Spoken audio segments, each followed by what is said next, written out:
ഇറാനും ഇസ്രയേലും തമ്മിലുള്ള യുദ്ധത്തെക്കുറിച്ച് ശ്രീ എം.കെ. ഭദ്രകുമാർ പറഞ്ഞ കാര്യങ്ങളാണിപ്പോൾ ശ്രദ്ധ നേടുന്നത്. തുർക്കിയിലും ഉസ്ബെക്കിസ്ഥാനിലും അംബാസഡറായിരുന്ന അദ്ദേഹം വിവിധ ഇംഗ്ലീഷ് മാധ്യമങ്ങളിൽ നിരവധി ലേഖനങ്ങൾ എഴുതിയ ആളുമാണ്. അദ്ദേഹം പറയുന്ന ഇറാനെക്കുറിച്ചുള്ള കുറച്ച് കാര്യങ്ങൾ നോക്കാം. പശ്ചിമേഷ്യ മേഖലയിൽ ഏറ്റവും ജനസംഖ്യയുള്ള രാജ്യമായ ഇറാനിൽ 10 കോടി ജനങ്ങളുണ്ട്. പെട്രോളിയം, പാചകവാതകം, പ്രകൃതി വിഭവങ്ങൾ എന്നിങ്ങനെ പ്രധാനപ്പെട്ട എല്ലാ വിഭവങ്ങളും അവിടെയുണ്ട്. അതിശക്തമായ ഒരു കാർഷിക മേഖലയുമുണ്ട്. ഭക്ഷണ കാര്യത്തിലാണെങ്കിൽ സ്വയം പര്യാപ്തമാണ്. പാശ്ചാത്യ ഉപരോധങ്ങൾ ഉണ്ടെങ്കിലും ഗവേഷണ രംഗത്തും ഇറാൻ വളരെ മുന്നിലാണ്. പരസഹായമില്ലാതെ അവരുണ്ടാക്കിയ ആയുധങ്ങളാണ് ഇസ്രയേലിൻ്റെ ഉറക്കം കെടുത്തിയതും ഈ ആക്രമണത്തിലേക്ക് നയിച്ചതും. റഷ്യ കഴിഞ്ഞാൽ ലോകത്തിലേക്കും വലിയ രണ്ടാമത്തെ പാചകവാതക ശേഖരം ഇറാനിലാണ് ഉള്ളത്.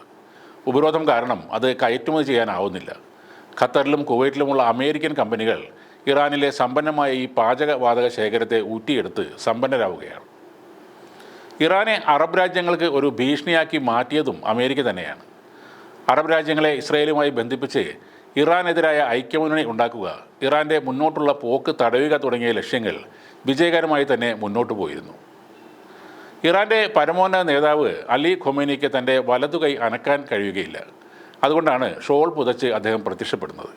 1980 അറബ് രാജ്യങ്ങളുടെ പിന്തുണയോടെ സദ്ദാം ഹുസൈൻ ഇറാൻ ആക്രമിക്കുന്നത്. 1980 ഓഗസ്റ്റിൽ ഇറാനിലെ വിപ്ലവകാരികളുടെ ഏറ്റവും പ്രധാന നേതാക്കളെല്ലാം ഒരു സ്ഥലത്ത് സമ്മേളിക്കുന്നതായി അമേരിക്കയ്ക്ക് വിവരം ലഭിച്ചു. അവരെ ഒറ്റയടിക്ക് തീർക്കാൻ CIA-യും മൊസാദും സമ്മേളന സ്ഥലത്ത് ബോംബ് സ്ഫോടനം നടത്തി. ഒട്ടേറെ നേതാക്കൾ മരിച്ചു.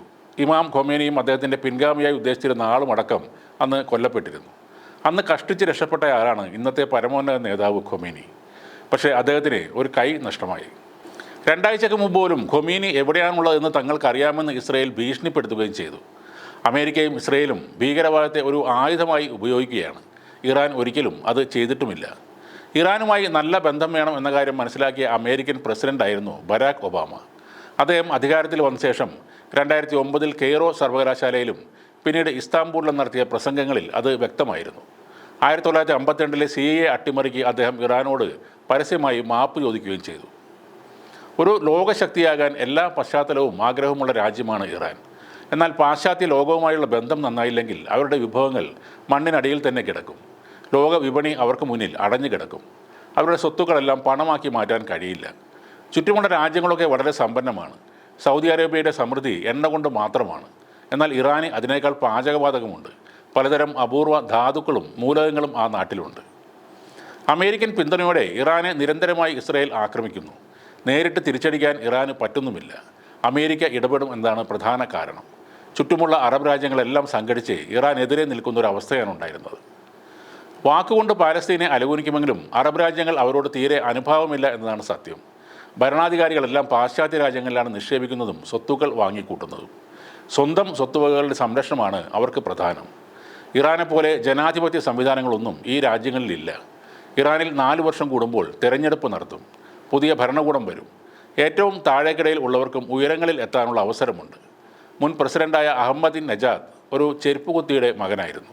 ഇറാനെ ഒറ്റപ്പെടുത്താനും ലോക വിപണിയിൽ നിന്ന് അകറ്റി നിർത്താനും ഉപരോധം അടിച്ചേൽപ്പിക്കാനും ഉദ്ദേശിച്ചാണ് ഇസ്രയേൽ ആണവ പ്രശ്നം കുത്തിപ്പൊക്കി കൊണ്ടുവന്നത്. ഇസ്രയേലിനെ ബോംബുണ്ടാക്കാൻ സഹായിച്ചിരുന്ന അമേരിക്ക ഇറാനെയും സഹായിക്കുന്നുണ്ടായിരുന്നു. എന്നാൽ അത് ആരും മനസ്സിലാക്കിയതുമില്ല. ഇറാൻ NPT-യിൽ അംഗമാണ്. അതിലെ അംഗരാജ്യമായാൽ പിന്നെ ബോംബുണ്ടാക്കാൻ അനുമതിയില്ല. അന്താരാഷ്ട്ര ആണവോർജ്ജ ഏജൻസിയുടെ ഇൻസ്പെക്ടർമാർ ഇടയ്ക്കിടെ വന്ന് പരിശോധിക്കുന്ന സംവിധാനമാണ് അവിടെയുള്ളത്. യുദ്ധത്തിന് ശേഷം ഇറാൻ ഈ പരിശോധന വിലക്കിയിട്ടുണ്ടെങ്കിലും NPT-യിൽ നിന്നും അവർ പിന്മാറിയിട്ടില്ല. ഈ പരിശോധന തന്നെ ഒരു ചാരപ്പണിയായിരുന്നു. അതിനാൽ അവിടെ എന്താണ് നടക്കുന്നതെന്ന് അമേരിക്കയ്ക്ക് കൃത്യമായി അറിയാൻ കഴിയും. അതുകൊണ്ടാണ് കഴിഞ്ഞ മാർച്ചിൽ അമേരിക്കയുടെ രഹസ്യാന്വേഷണ ഏജൻസികളുടെ മേധാവിയായ തുൾസി ഗബാർഡ് ഇറാനി ആണവായുധം ഉണ്ടാക്കണമെങ്കിൽ കുറഞ്ഞത് 3 വർഷം വേണ്ടിവരുമെന്ന് പറഞ്ഞത്. ഇസ്രായേലിനെ ഒരിക്കലും പരാജയപ്പെടുത്താനാകില്ല. ആ മേഖലയിലെ 2 കൊമ്പുള്ള മുയലാണ് അവരെന്ന് എല്ലാവരും കരുതിയിരുന്നു. ഹമാസിനെയും ഹിസ്ബുള്ളയെയും അടിച്ചു തകർക്കുക, എതിർക്കാൻ ശക്തിയും താല്പര്യവും മനോവീര്യവും ഇല്ലാത്ത അറബ് രാജ്യങ്ങളെ അമർത്തി മേൽക്കോയ്മ സ്ഥാപിക്കുക, അവരിൽ നിന്നും സ്ഥലങ്ങൾ പിടിച്ചെടുക്കുക. അങ്ങനെയാണ് അവർ ആ അജയ്യത ഉണ്ടാക്കിയെടുത്തത്. പക്ഷേ ഈ യുദ്ധത്തോടെ അവരുടെ സമ്പദ് വ്യവസ്ഥ 10-15 വർഷം പുറകോട്ട് പോയിരിക്കുന്നു. അത്രയ്ക്കും വലിയ നാശനഷ്ടങ്ങൾ അവിടെ സംഭവിച്ചിട്ടുണ്ട്.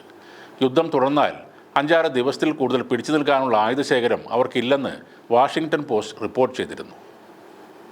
അവരുടെ യുദ്ധങ്ങളെല്ലാം 2 ദിവസമോ 3.25 ദിവസമോ മാത്രം നീണ്ടു നിൽക്കുന്നവയായിരുന്നു. ഇനിയും ഇറാൻ്റെ കൈവശം കുറഞ്ഞത് 22,000 ദീർഘദൂരം മിസൈലുകൾ ഉണ്ടെന്ന് അമേരിക്ക തന്നെ വെളിപ്പെടുത്തുകയുണ്ടായി. യുദ്ധം 20 ദിവസം നീണ്ടെങ്കിൽ ഇസ്രയേൽ എന്ന രാജ്യം ഒരുപക്ഷെ ഇല്ലാതാവുമായിരുന്നു.